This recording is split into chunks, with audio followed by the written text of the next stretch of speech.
What's going on, guys, and welcome back to another video. So in this video we are going to talk about the fourth and fifth holdings that I've added to my portfolio. The fourth holding that I've added is the Bank of America, and the fifth holding is Johnson & Johnson. Bank of America is traded on the New York Stock Exchange and has ticker BAC. Johnson & Johnson is also on the New York Stock Exchange and has ticker JNJ. As I'm sure you're already aware, the Bank of America is in the finance sector and Johnson & Johnson is in the healthcare sector. So on the 18th of May 2020, I bought 20 shares of the Bank of America at a price of $22.48 per share. There was also a 50-cent transaction cost, which brought the total to $450.10. In terms of Johnson & Johnson, I bought 3 shares at a cost of $152.36 per share. Again, there was a 50-cent transaction cost, which brought the total to $457.08. As you can see from the yearly chart, Johnson & Johnson is in an upward trend. Over the coming year, I feel that Johnson & Johnson will continue to move in an upward trajectory due to the current circumstances. And on the other hand, you can see that the Bank of America has taken a huge nosedive over the past year. This is obviously due to the current economic situation on hand, so in my opinion, the Bank of America stock is very undervalued and over time will continue to move in an upward trajectory yet again. As it stands, Johnson & Johnson pays a 2.71% dividend, which equates to $4.04 per year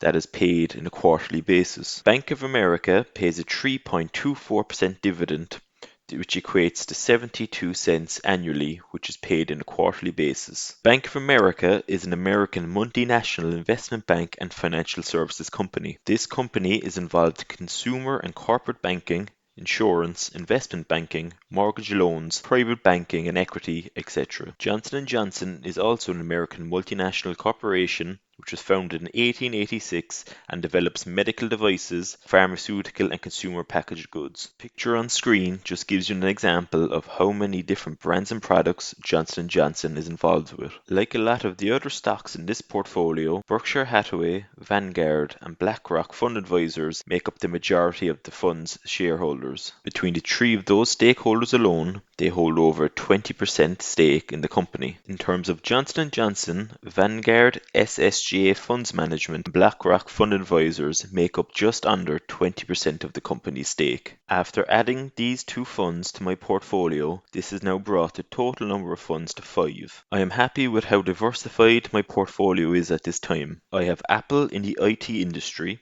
Coke in the consumer discretionary industry, Waste Management in utility, Bank of America in finance, and Johnson & Johnson in the healthcare industry. In the coming weeks and months, I will be monitoring these stocks and I will rebalance if needs be. Furthermore, as I have only $2,000 invested at this moment, I will continue to add more funds into this portfolio in the 5 stocks mentioned and also in new additional stocks. I would be very interested to know your guys' views on how many stocks you think makes up a perfect portfolio. I would also be interested to know what stocks you would and would not include in your portfolio at this present time. As always, thanks very much for watching. And if you found this video helpful or enjoyable, I would be very grateful if you could like, comment, and especially subscribe to this channel for more videos. Thanks again, and I will see you guys in the next video.